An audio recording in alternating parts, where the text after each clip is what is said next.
यहाँ के दरभंगा टावर आ देखियो भैया टावर पर से हो पानी है तो सोचियो एते ऊँच जगह पर पानी है तो बाकी ठाम की विचित्र हाल है। दरभंगा टावर अब टावर पर आके पिया कथी वाला है लस्सी भांग वाला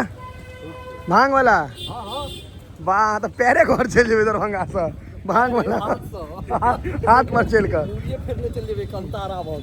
चल नहीं बुआ